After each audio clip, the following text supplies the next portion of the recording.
Shireen Seno, and I'm a writer-director mostly from Manila in the Philippines. And I made my second feature film, Nervous Translation, with some help from Produire in Bangkok in I think 2014. And then we were invited as well to Produire in Taipei in 2018. Hi, I'm John Torres. I'm also a filmmaker. I'm also a musician, writer. But for this project, Nervous Translation, I'm the producer. So we produced Shireen's film. And we're also a couple. So we run a small space in the Philippines called Los Otros. It's a space, but also a small production system, between us, and also looking out for different talents in the Philippines. Did that space exist? Has it existed for a long time, or is it something you created recently? Was it before Nervous Translation or after? It was before Nervous Translation. So it had its beginnings quite a while ago, but it sort of became quite active in a little bit before Nervous Translation in 2013, a couple of years before. And then we actually run it out of our house, in the first floor of our house. So it's a very much a labor of love and very much a community thing. So it's open to anyone to come and we have screenings or talks or workshops.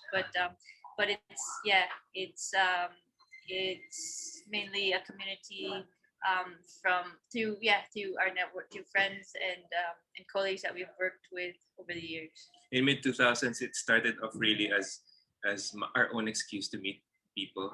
My own excuse to meet people. I was editing videos for clients and for those who came, but I also wanted people to talk to. So I set the space up to be a screening space, and also there were a lot of instruments lying around in the same space. So in between screenings, we would encourage other people to come in and jam with us and play along, play music with us. And it was a nice way to somehow build, this circle that somehow has transformed into a shared, sharing of interests through the years, art, music, film. So can you describe it and what you do? Is it? It's not so formal actually. It's kind of a kind of more fluid thing that depends really on our schedule. So it's not very regular. It just so happens when we have before the pandemic. This is how it was run before the pandemic. It was quite haphazard. So when we had a guest to invite, so we tried as much as possible to invite guests from our circles who were in the region or in Southeast Asian region, and to get them over to Manila since they were in our neck of the woods. And so these are friends that we've made over the years, be it through our travels to film abroad or mainly through travels abroad, but also in local, to their local circles as well, trying as much as possible to make these circles over to mix and to get our worlds to collide basically. So very very very friendly actually, programming through the years, because we would ask friends who are somehow visiting for other purposes or for other businesses, to come over to our place to talk about their work and screen their stuff if they need be. And for us, it was we were happy to just have an audience with us, people who also share the same interests with us. So we would rearrange everything here in the space and have a screening and a talk. And it was just really very, very nice atmosphere around.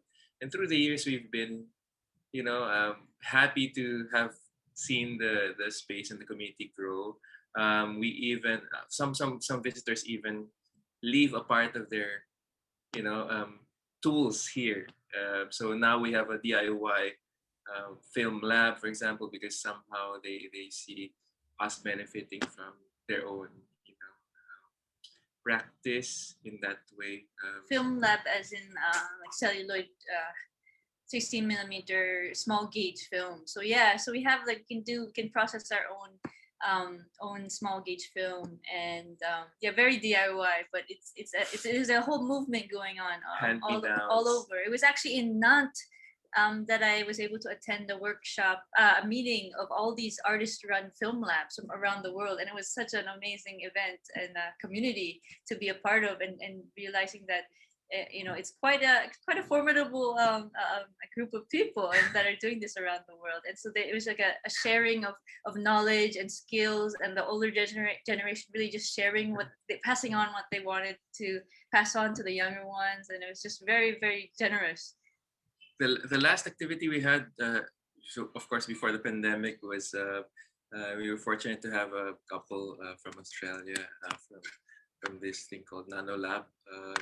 They asked us to basically gather 10 people for us to have a really nice film workshop using 16 millimeter from shooting, from using the tools to all the way to processing and projection.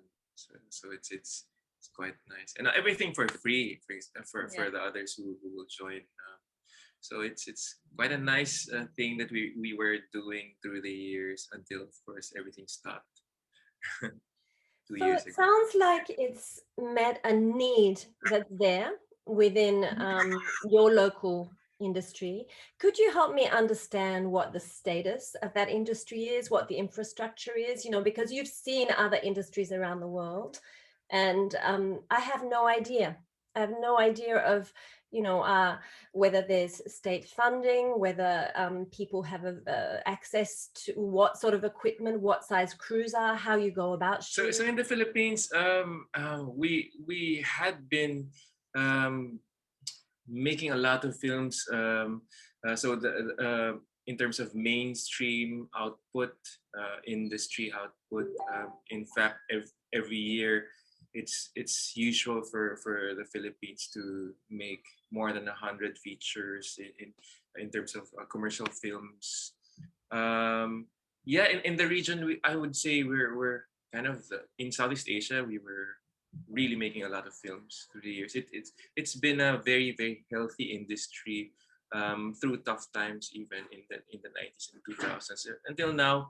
I think we're doing well. But through the years, we've also seen the growth of more independent, non-studio works being done abroad, starting from maybe 2000s when equipment was really became available for us. So that was when I first started to make films, just when we were just trying to see the tool of video as a means for us non-mainstream people to do it. But I was fortunate enough to be born and to in an era where I would say filmmakers really use celluloid to make their own craft. But nowadays, we of course we don't have labs anymore. We don't have the tools anymore. Even our film archives, they actually depend on us for some projection equipment sometimes because of the hand-me-downs that were given us.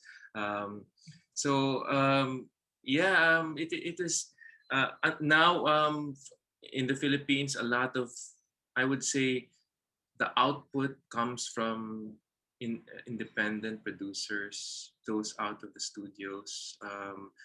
The mainstream still is making quite nice profit from as a business. But then sometimes you get news that the big blockbusters would come also from the independents. Not a lot, but now it's getting, I think, access from independent producers getting into mainstream projects. It's pretty open, actually. And also from usually the focus of filmmaking would come from the capital, which is Manila. But then now we are getting other output from the regions. We have 7,000 islands. So I would say in different parts of the country, we would get a lot of nice participation from other filmmakers there as well. I saw that you, Shireen, had spent some time abroad before coming back to Manila. What led you Yeah, to make that journey? it was quite a mixture of things. I'm actually I'm Filipino, but I grew up all outside of the Philippines. I'd only come back to visit like a couple times when I was younger. My parents migrated to Japan in the early 80s, and so I was born there. And I always felt a lack of connection to my roots. So that was always something that was pressing for me, kind of a missing, yeah, big missing piece for me. And so I went through my college years in mostly North America, and then ended up hearing about this independent film movement, and Lab Diaz and John Torres himself, and other friends, people who later on became friends when I finally decided to come here for myself on my own and see what it was all about. This for kind of the hype of this independent film movement, and it made me want to move here myself. And yeah, everyone was very generous. I felt the energy when it was quite infectious, and I just wanted to be part of it. And everyone was very encouraging and said, at the time I was shooting photographs, so I shot some still photographs for Love Diaz, and everyone would just say, oh, you should make your own film, and they made it look so easy, but I had to learn to see for myself that it's quite not quite, but it's a really part. Yeah, it's just I guess I found my place here, and here I am. So she came to the Philippines when we were really just even the focus of of the international community was in the region. So in the Philippines, it was really nice energy to everything. And as she said, like love would encourage others to make their own work, which was a stark contrast to seemingly an all boys club sometimes, feeling of things, of access to equipment and opportunity from before, when you had to go through the ranks of, and they were just too secretive about their own works. So finally, when she was here, and also when I was fortunate enough to be starting my own work, it was this really explosion of an urge to collaborate with other people, a very relaxed atmosphere as well, a lot of play, and that was when the international community was also taking note of the region. So it was a nice time for us to introduce ourselves this way. But for you, John, because you've moved, I mean, your movement across roles between producing and directing has a fluidity that's uncommon in Europe. Do you want to speak about how you handle that and what led you to produce Shireen's film, and your thoughts about that? Yeah, it's a good question because well, when I made what I directed my films, I had to make my own films. So it really meant produce your own film, yourself. Because if I had to, first, there were not a lot of producers in the Philippines who could show us the way, because we were all looking for a really good process to open the access up, sort of like an open source for other artists to follow. That was also the time when we were really trying to see how other people do things. So when we would have the experience to interface and meet other people in festivals or screenings, filmmakers, and now industry people, I never knew what that meant. Wow, there were events for everyone to meet and exchange ideas. I was fortunate enough to have had the chance to benefit from all those, and I never knew really why they were important before, but now there was this chance to share this experience to other people, and why not wear a different hat this time for other talents that I thought that could benefit from, you know, what mistakes we also went through, and what we learned from. So when Shireen, of course, there was a very big personal component to it. She was then we were a couple then, and she she also crossed, you know, crossed one line from curating a film festival that she envisioned making. Basically, she wanted to make a film festival out of her own place in Tokyo, to bring Filipino films there. Now she wanted to make films, and because we were a couple at this time, and then she wanted to pursue this, why not just help her in that sense? So I sort of became a trial producer for other people, and that was very nerve-wracking. And so when we would have the opportunity to attend labs, the first lab I think we attended was in Venice Biennale College of Cinema, in 2011, for her own project. That opened things for us, in terms of system, a process, a workflow, a division of labor, a sort of an earnest work towards every little thing that you plan for and present. Um, and followed up by, of course, the Produire also, wherein we would have nice time one-on-one meetings with directors, and at this time, an eye-opening thing was the idea of sales agents, and how we would work with prospective co-producers. And I remember Claire would always really encourage and also caution us, of the pitfalls, and describing things as sort of like a marriage as well. And I would now look back to the past recent years that I was meeting other people, and why other people were acting this way towards filmmakers. You know, so there was, I had a feeling of there was a certain dance between industry people and artists also creatives. How also filmmakers would begin to would really want to have their own gifts, or presentation of themselves through cards, and at that time DVDs that they would get into their into each other's, you know, rooms, for example, or the lobbies and the hotels. No, a sort of courtship between them. You know, how we would promise each other futures of our works. I remember a French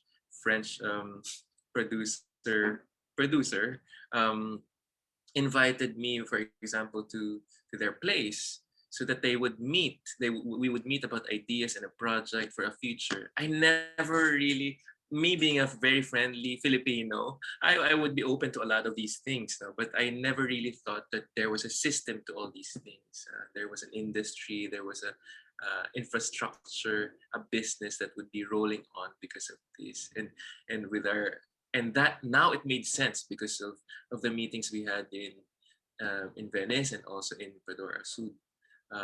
I began to understand, and so it was nice because we were attending. She was concentrating on more the directing stuff, on the writing stuff, and I began to really separate things into more producing, how I could do my work as a producer.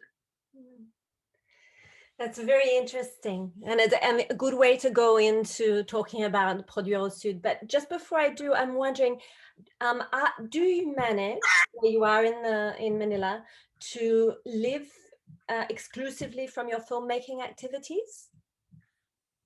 Well, besides filmmaking, we're also sort of in between the visual arts and film. So we work in both, and we're able to get by through work in both areas, and we sort of carved out a space in between these two, because in some countries, including Manila, they're kind of distinct, these two worlds, the art side and the film side. And so we kind of have created a way to be part of both, and to get by being kind of fluid in between.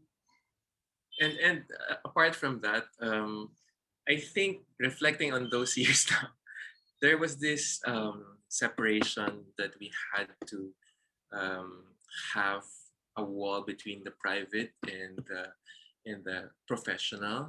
For me, that was how I saw it, because um, I thought that being a Southeast Asian, we would be very open about the process and how practical we can be, and that would mean recycling, exchange of work, and so that things labor would be free, but there was also an exchange. Um, and I thought that was something that was kind of nice, sharing for other people to know about our process. How filmmakers would really just be sound people for their own projects, and I would be cinematographer or musician for other projects. This exchange. And so through the years, we developed a really nice bond between us, Kevin de la Cruz, Lav Diaz, Raya Martin. We started off with not being filmmakers separated from each other. It was a real bond between each other, friendship, and an openness to share the process, to collaborate and help each other. And we're not. It's nice because we see us still going through different stages of making films through the years. How we changed. From before, we were quite very very open and nice, and even playing music together, even in film festivals, in some events. Just having fun. I think it was kind of infectious at that time for other people to see. These crazy Filipinos are just doing their own stuff, but at the same time, we get to be pigeonholed sometimes as being not too serious or not too earnest about work. And I think, yeah, I think in a sense we were not too serious, but and it was nice. It was good because we could be too serious about our work sometimes. The fun of it, the love of it, never shines through. But then we also know that also um, we had to realize that this was also a nice way for us to have a shift in terms of, oh, how can we sustain this through the years working within the industry in a market setting. And there were a lot of things that we could learn from other people, um, through the labs and the meetings that we had. I was a beneficiary of this through the years, and now, of course, I I remember before when I was fortunate enough to be recognized for an early work that I did.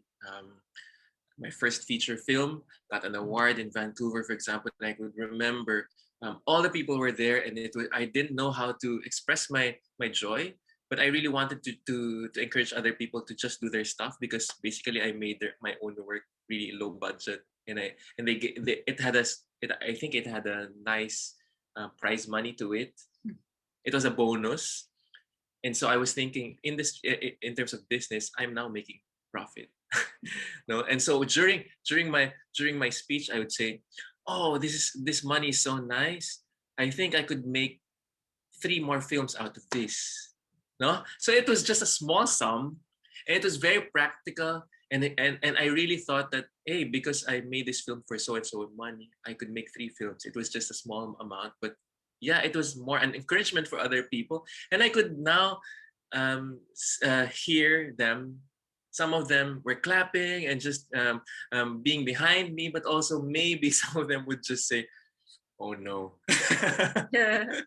So this is now how I look at things, but so somehow I think I had to be more serious a little bit, or appear more serious a little bit, so that I could never declare some things now, because I had to be taken more seriously, or else I would have to be pigeonholed into a certain thing. I think it's a nice way, and I think with our meetings with Guillaume and our mentors in Produire, they were a good mix of people who taught us the ropes, but also warm enough to appeal to us Southeast Asians in Bangkok at that time. We really had a really nice collegial atmosphere. We never felt that we were forced to do things because of industry, but we could take advantage of this in a very, very nice way for us to retain our own voice and also kind of develop our own way of making films still. That's the beautiful transition to talking about Produire au Sud. Do you need a break? Now Shireen will talk about do you need a break, or are we okay? We keep going. Okay. So at a nuts and bolts level, I want to know, okay, the year you attended, what made you apply? I actually had been to Nantes for the festival that it's connected to. It's the Festival of Three Continents. And I had been there I was invited with my first film. So I was familiar with a lot of the people, Jerome, and I really felt the warmth that you also mentioned earlier, coming from this festival in the community. And I had heard all about Produire au Sud while I was there. I think there was a workshop going on when I was there for the festival. So of course I thought, wow, this would be amazing to come back, and to be able to to make another film, and with the help of this lab, why not apply? And so and we found out there was one in Bangkok, and why not? So after Venice, I had kind of developed some kind of momentum with the project, and but I was also having problems developing the script. So I guess Produire au Sud gave me some more encouragement to keep on, because it's quite a lonely process of writing, and especially when you hit a hurdle, how do you keep going and keep that momentum? Even if a lot of the hype has died down, how do you keep going for yourself? You have to go back to why you're making this in the first place, and then so a lot of like questioning, and so being able to be part of Produire au Sud in Bangkok, it just created more energy for me, more encouragement, support, and to keep on. And it had been already how many years since my first film? 3 years. So I needed that. so it had been 3 years since we were kind of feeling it out whether we would have enough support and funding in the Philippines, and we knew that I as a producer would wanted to hear from our director what direction in terms of treatment or storytelling we would pursue. It was evident that we would not be getting so much support here. So the idea of co-productions and to learn more about other funding or support, finding support from other people outside the Philippines who would maybe know, especially for example the French would know the industry and how we would maneuver and package ourselves as a project that would be nice to get support from other people. It was an opportunity for us to learn really about all these things, because I knew that the director wouldn't be having a lot of support here because it was not quite so not too narrative or story driven enough. We wouldn't even know how to explain certain things about and tell them why we don't have so and so stars in our films, and why our script is so short when we were trying to find the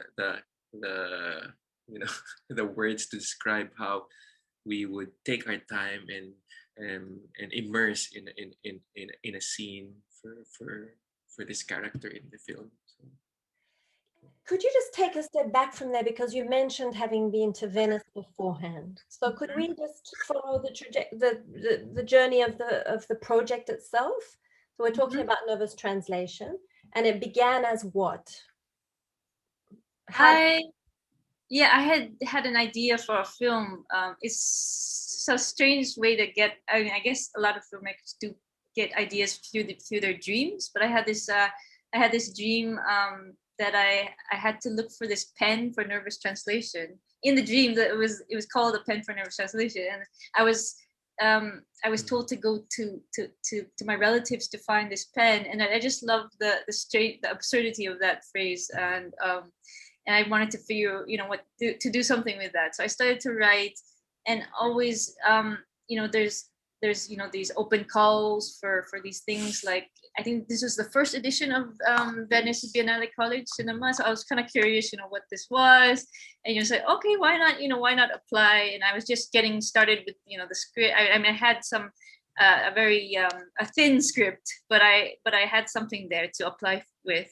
So I said, why not? And then it was quite an amazing experience to go to Venice and to be amongst projects from all over, and amazing group of other writer directors and producers and other guys playing different roles. There were a lot of directors themselves who are now shifting to the role of producers for in other projects, and so that was nice to see that that was how it worked for others.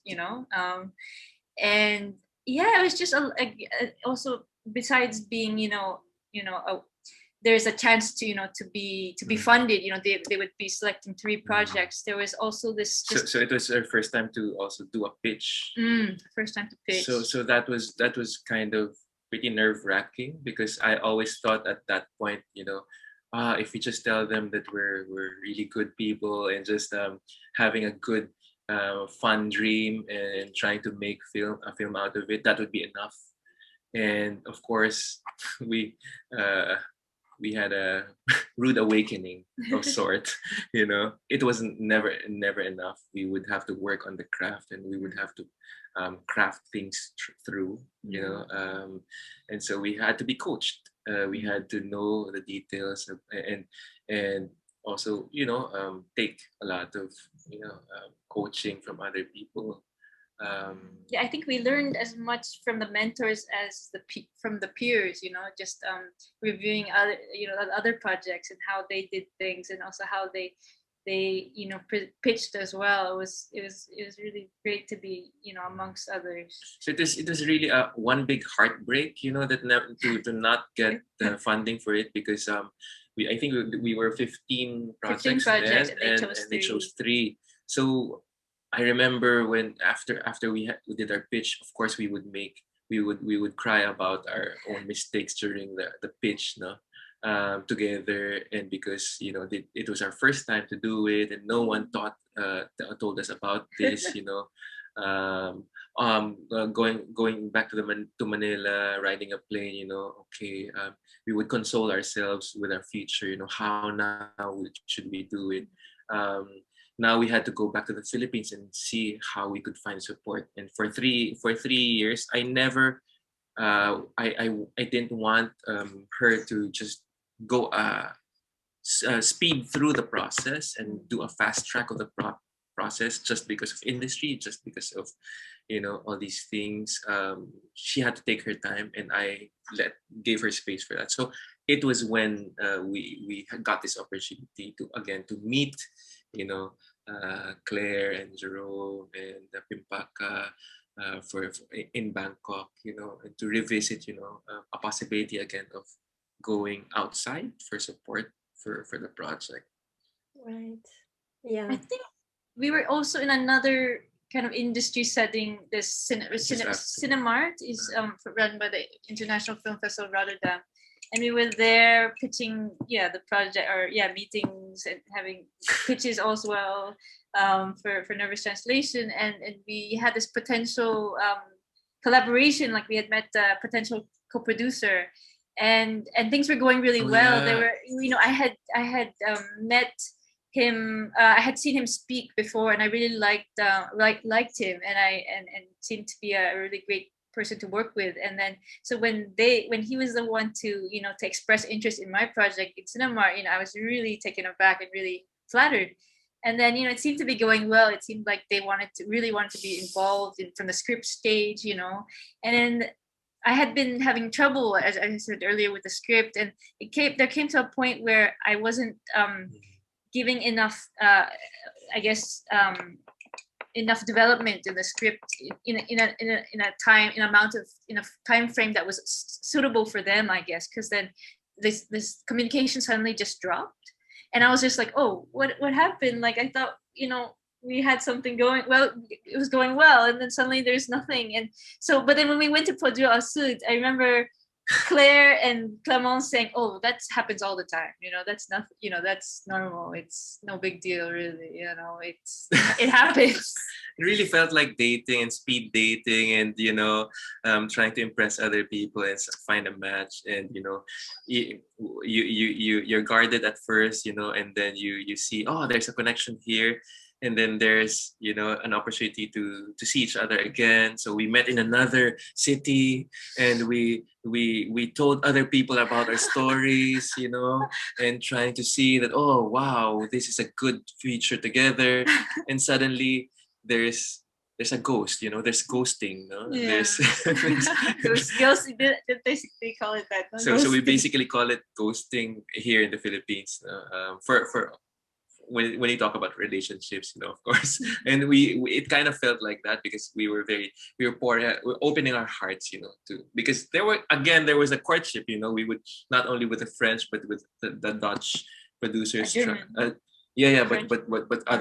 But in other meetings we'd have Dutch producers seemingly fighting for the project, and also trying to have our own and then the next festival we see them, is like they didn't even remember us. Yeah, so I never could understand that. And yeah, so we were so with Guillaume and company, we were very, very comfortable opening this part of our experience to them. Of course, to talk about it, because as much as things are very professional and things are run in the industry, we're still all people, and I could never get over the fact that, okay, how could how could we share a space and go through screenings and talks together and see each other in same rooms, and have this and this wall between us now. Because I felt, of course, we were not delivering in a pace that was acceptable, or I don't know, but somehow there was a reason, and we really just wanted to understand. It sounds to me as though Produire au Sud was a safe landing place. Let's go into that, because we're into the Produire au Sud part. Once you were there, what was it? At the stage you came to Produire au Sud, you'd been to Venice. You'd already been to Rotterdam, and you had already been through that experience of being ghosted, yes? Yeah. So let's start from there now. So we again had to reset and to meet. Okay, it was very, very personal, because we again had a heartbreak in that sense, no? And it felt like outside there was no immediate chance for us to make this film. At the same time, inside, that this story is swelling inside of you. Do we wait for support, or I remember having this talk with her. I told her, just tell me, as your producer, I will try to make a way to make things here in the Philippines at a smaller scale, but enough for you to tell your story. Do we do that, or do we go through the process of again opening ourselves into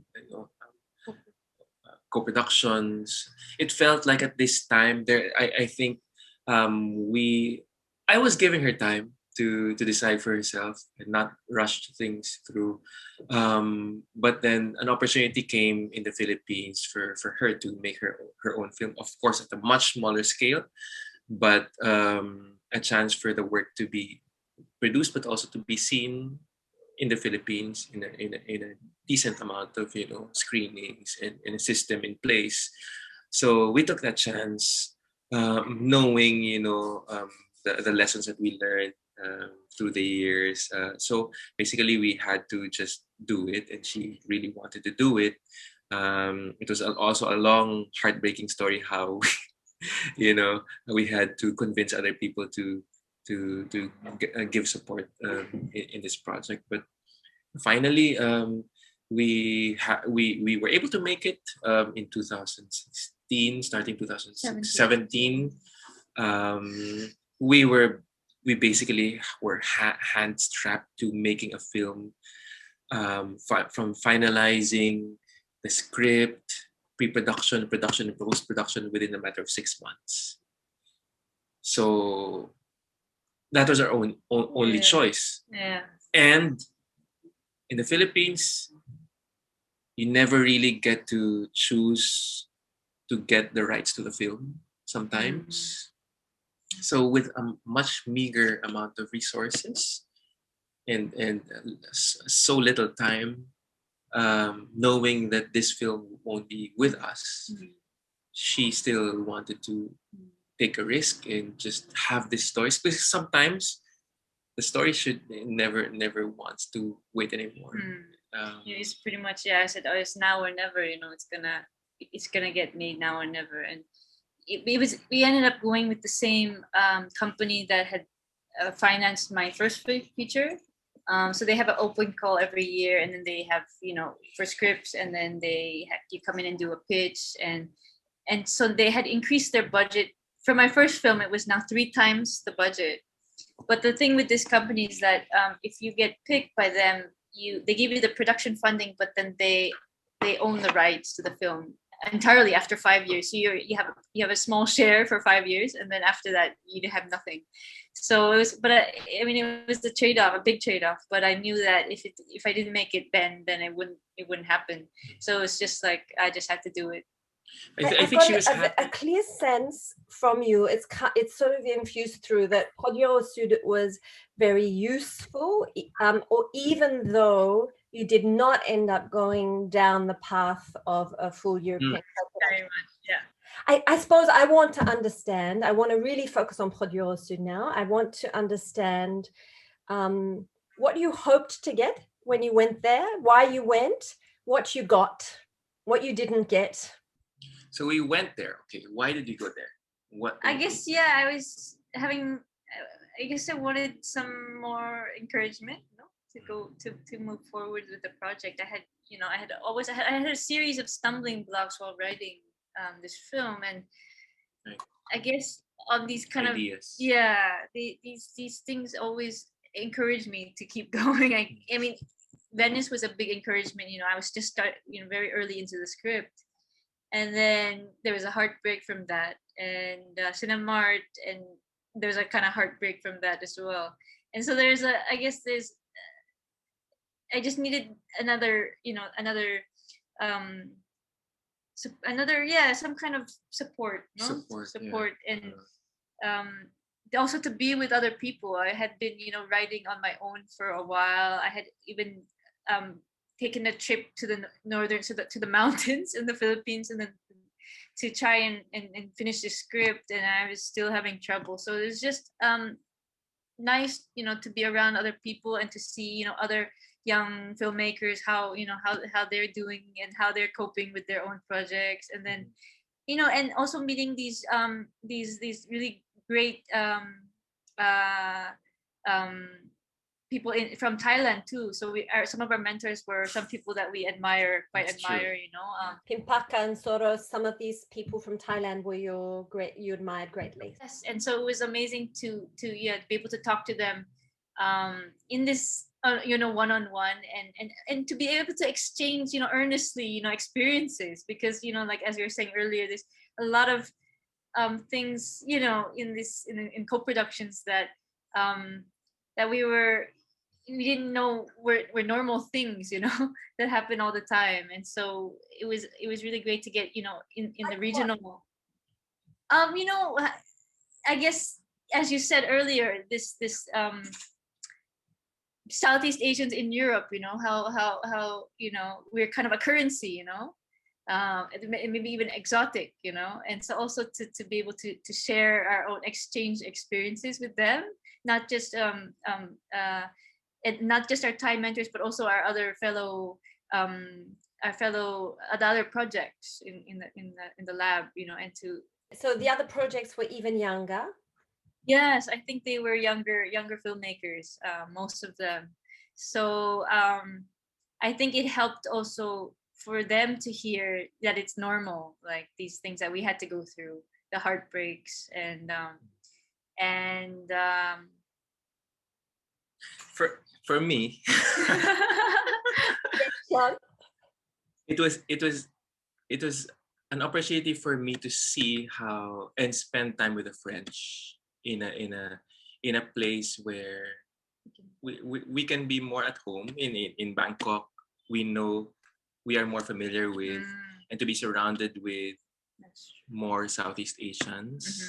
So we would outnumber them, and I would then know, and I know that we would have more, drinking and eating and and nice conversations around those, and would really get to the bottom of things. So in a very selfish way, I really wanted to have this conversation. Hey, what do you think really about so and so, about our work, about the Philippines? Yes, I really wanted to have this because of the space between us.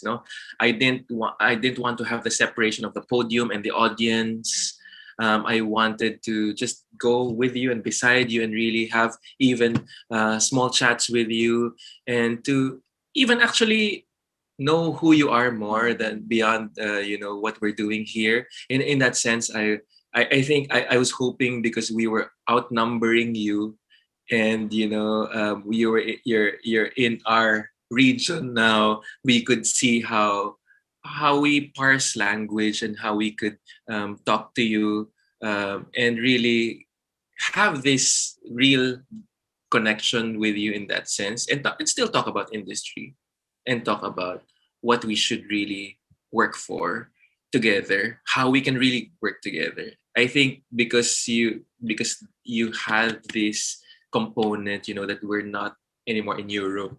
You would have things here nearer our place. I think it really was nice for me. I was emboldened. So I was really up for it. Of course, it was a nice thing to see. Oh, the French can smile, really. Oh, the French can be quite silly, actually. And they don't have to, have this aura around them that we were supposed to believe in. Not all French are the same. And now when I see Guillaume somewhere in other festivals and other events, we would have, even if we don't speak, I would just really have this look back to this moment in Bangkok, because we kind of were successful in this. I got this from them.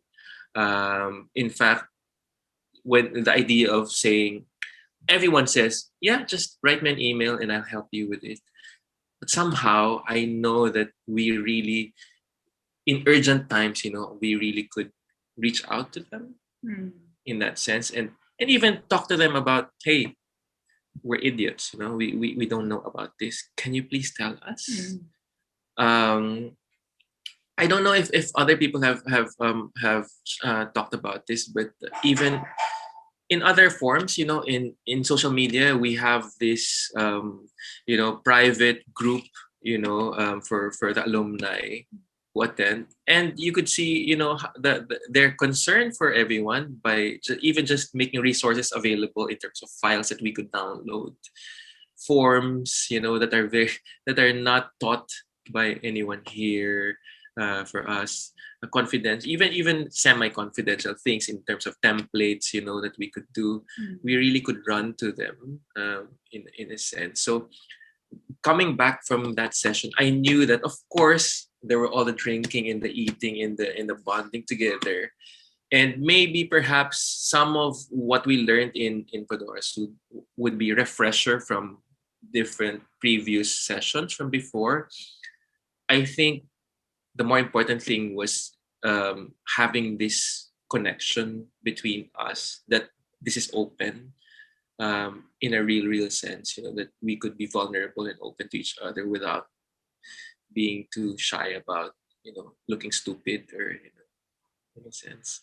So is that then what you would say when you reflect on the various workshops that you've participated in, is that what you would say was distinct about Produire Sud, that aspect of it, or are there other? Very important. Every time I attend other workshops, I would feel the podium. I would feel the separation of the chairs. I would feel that I really can't speak my heart so much, and speak about even silly ideas, and get silly encouragement from other people, the same way as I had with just this. I think this a week or a few 5 days. 5 days in Bangkok. So it's quite an achievement to have this. I guess it's not The only atmosphere is different because I guess in Venice there's also this competitive atmosphere. You're kind of, as much as they're your peers, the other projects, you're kind of going up against each other, for the prize money. There's there's a completely different atmosphere. I think with Produire, so there's, well, at least the one in Bangkok, there was no, there's none of that, and so it was refreshing. Yeah. I think even in Nantes when I was there, and in that case, it was not just Southeast Asian project, it was also, African and Latin American. So the group was quite diverse. But there was a lot of, time was programmed in for dancing, eating. Right. Yeah, exactly. All those things that make up the social cement and make you feel safe and like you can trust one another. And then it means that the work sessions are very productive in a creative sense, at least. Yes. I like how you put it, social cement. Yeah. It's really important. I think, in between those one-on-one sessions and even group sessions, I guess this is how we're very comfortable with doing things, just really having enough of this social component together in not so much rigid structure. I think even if I think the structure of how the days went in Produire Sud wasn't so much different from what we went through in other things in other labs. I think they actually have the same pattern. Even I guess it's the people that are distinct, the mix of people that we take away from the experience. Are you speaking about the mentors or of the Mentors, yeah. The mentors, the organizers, but also our peers, the selection of the projects. The mentors are definitely something. They're special, as a mix, as a bunch, as a group.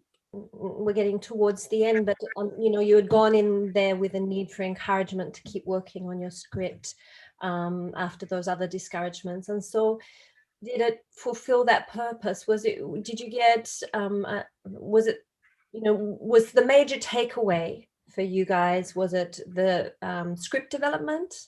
Like, did you do creative work with a script consultant, or was it about the information about sales agents, or what was the major takeaway? As a producer, I took a lot of things in terms of being prepared for what really is co-production. How do you meet a sales agent? Taking your time, the experience, the idea of time, because you might tend to rush things. So in terms of time, sometimes we work too fast. Sometimes we work maybe too slow, so that the urgency of the project is not there anymore. So the idea of time is something that is to be thought about, not only industry time, but also creative time. As a producer, a certain balance between those things. I think what I got from being in front of industry professionals who have the urgency of time, but also would not want to sacrifice the artist being rushed through the process. So I got this. I think this was my main takeaway as a producer. I think for Shireen, she just really wanted to see, in terms of script, what ideas we could take, what directions, options, questions even, because these are different sets of eyes, fresh sets of eyes that maybe years and years of toiling in this, in your own words, you tend not to see a lot of things. You get blinded about certain areas or aspects. So other sets of eyes, internationally and even in the regions, would really, I think she really was asked after that. Exactly, yeah. Pretty much something fresh to refresh myself with this project that was gaining so much age. It was how many years since Venice was 2013, 14. Yeah, and then You know what? There's a lot of doubt that goes into revisions, and writing. So you really want to just grab onto opportunities that come your way, just for you to see maybe we can still do it. It's a thin line, the experience of time of what if we didn't have the opportunity to go to Bangkok and just have and still want to make our work here. Maybe we could have gotten too tired again and not to, and and maybe even in practical sense, we just had to have some drinks with other people and just relax and see other people also fail like us, and even the mentors would also share about their own failures, and that was enough.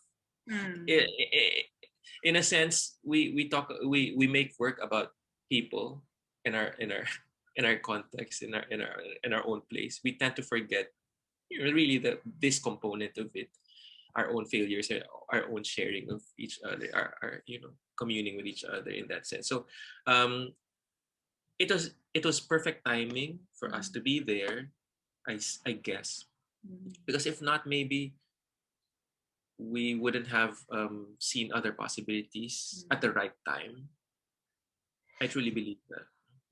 I like the way you're putting it. I don't know if, when I was doing my PhD, I read a lot of French philosopher Michel Foucault. And he writes about the conditions of possibility. And I remember when I first read that, I loved the notion, because it's like it's that thin line you're describing, John. It's that thing of, you cannot say which ingredients were critical. It was the mix of all of them that created the conditions of possibility for this film to exist. And even including coming to a point where you go, I'm sick of pursuing that model, so I'm going to go ahead and make it this way. And this baby was born. Exactly. You put it in much more beautifully than I do, and I really appreciate this. So you understand. I mean, we're really thankful. Whoops! I've lost you again. I don't want to lose you when you're thankful. I don't want to lose you when you're thankful. Okay, so for us to end on, let me just, okay, I think we will end on, what are each of you, what are 3 words that you would associate with Produire au Sud? Okay, each of you separately. Are you ready? 3 words about Produire au Sud. If you only have 2, 2 is okay. And maybe you can tell me why you would choose that. Okay. I would say camaraderie. Camaraderie. It's just being in the company of others. Like, you're not alone in this. Like, film is a lonely, writing the film is a really lonely process. But just to be around others and to have exchange of words and exchange of drinks, it can help. It can do so much for you. Maybe not even directly stuff in the project, but even just for you to get refreshed and to move forward. Yes, I understand. For me, it felt like karaoke. Karaoke. Karaoke. Yes. Yeah, karaoke. Felt like that karaoke. it felt like a hack into the system, like review, shortcuts that are practical, you know. Number three, felt like really surrounded by people, the warmth of the people were there. So yeah, it was all those things.